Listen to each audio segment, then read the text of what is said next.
பெண் குழந்தைகளின் உயர்கல்வி மற்றும் திருமணத்திற்கு பயன்படுத்துவதற்காக அஞ்சலகங்களில் செயல்படுத்தப்பட்டு வரும் செல்வமகள் சேமிப்பு திட்டத்தில் தூத்துக்குடி மாவட்டத்தில் இதுவரை 65,426 கணக்குகள் தொடங்கப்பட்டுள்ளது. நல்ல வரவேற்பை பெற்றுள்ள இந்த திட்டத்தில் தங்கள் குழந்தைகளுக்காக கணக்கு தொடங்குவதற்காக தூத்துக்குடி மாவட்டத்தில் சிறப்பு முகாம் நடத்தப்பட்டு வருகிறது. இது பற்றிய ஒரு செய்தி தொகுப்பினை தற்பொழுது காணலாம்.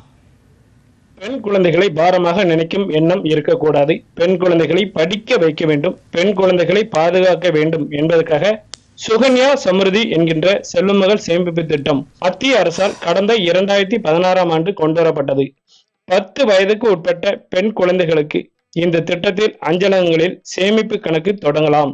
குறைந்தபட்சம் 250 ரூபாய், அதிகபட்சம் 1,50,000 ரூபாய் ஆண்டுக்கு இந்த திட்டத்தில் செலுத்தலாம். இந்த திட்டத்தில் பெற்றோர்கள் செலுத்தக்கூடிய தொகைக்கு இந்திய அரசு துறைகளில் எந்த நிறுவனமும் வழங்காத வகையில் அதிகபட்ச வட்டி வழங்கப்படுகிறது.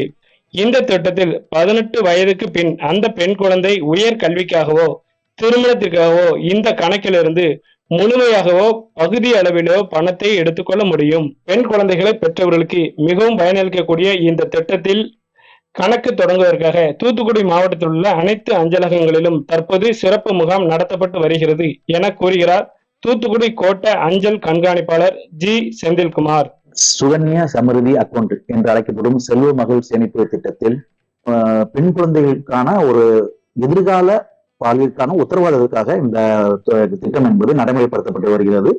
இன்றைய தினம் தூத்துக்குடி மாவட்டத்தில் கிட்டத்தட்ட 65,421 செல்வ மகள் சேமிப்பு திட்டம் துவக்கப்பட்டிருக்கிறது.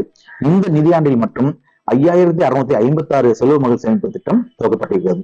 இதற்காக ஒரு சிறப்பு முகாம் மார்ச் 1ஆம் தேதியிலிருந்து 10ஆம் தேதி வரைக்கும், மார்ச் 10 வரைக்கும் இந்த மகளிர் தினத்தை முன்னிட்டு தூத்துக்குடி மாவட்டத்தில் உள்ள அனைத்து அஞ்சலகங்களிலும், கிராமப்புற அஞ்சலகமாகட்டும் அல்லது நகர்ப்புற அஞ்சலகமாகட்டும், எல்லா அஞ்சலகங்களிலும் இன்னைக்கு இந்த சிறப்பு முகாம் நடைபெற்று வருகிறது. இந்த திட்டத்தின் பயனை தெரிந்து கொண்டதால் இந்த திட்டத்தில் வங்கி கணக்கு தொடங்கியுள்ளதாக கூறுகிறார் பயனாளி. அப்புறமா 2வது பெண் குழந்தை 4 வயசு ஆனோடனே தான் இந்த மாதிரி செல்வ மகள் திட்டம் அப்படிங்கிற ஒரு திட்டம் இருக்கு அப்படிங்கறது எனக்கு தெரிய வந்தது. செல்வ மகள் திட்டம் அப்படிங்கறது குடும்பத்துக்கு தகுந்தபடி நமக்கு இந்த ஸ்கீம் இருக்கு அப்படிங்கறதுனால நான் உடனே பாப்பாவோட எல்லா ப்ரூஃபும் கொடுத்து இந்த செல்வ மகள் திட்டம் ஆரம்பிச்சேன். இது எனக்கும் பிள்ளைகளுக்கு ரொம்ப ஒரு யூஸ்ஃபுல்லா இருக்கு இந்த திட்டம்.